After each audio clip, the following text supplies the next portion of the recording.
Мамлекет башчысы Садыр Жапаров 15 мартта Азаттык радиосуна маек берди. Анда сөз учурунда президент тышкы карыз тууралуу суроолорго жооп берип жатып, эгер Кыргызстан алган карызын убагында кайтара албаса, бир топ объектини башкаруусу ошол мамлекетке өтүп кетерин билдирди. Мисалы, сиз үйүңүздү коюп кредит алдыңыз дейин, банктан. Анан банк менен сиз келишим түзөсүз. Эгерде төлөй албай калсам, же процентин кечиктирсем, же болбосо бир күн өтүп кетсе, мен үйүмдү берем дейт. Банк алып алат үйүңүздү, туурабы? Так эле ошондой сырткы карыздар да ошондой. Мамлекет менен мамлекеттин ортосунда келишим түзөт.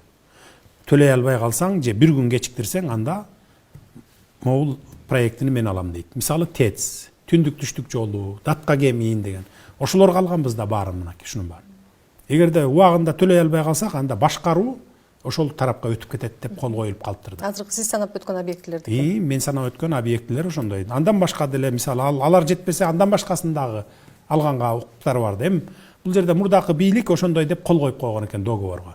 Келишимге ошентип кол коюлган экен да. Буга чейин президент Садыр Жапаров быйыл февраль айында жергиликтүү басмалардын бирине маек куруп жатып, мурдагы президент Алмазбек Атамбаевдин турушунда түзүлгөн келишимдерге ылайык тышкы карыз төлөнбөй калса, бир топ объектилерден айрылып калуу коркунучу бар экенин эскерткен.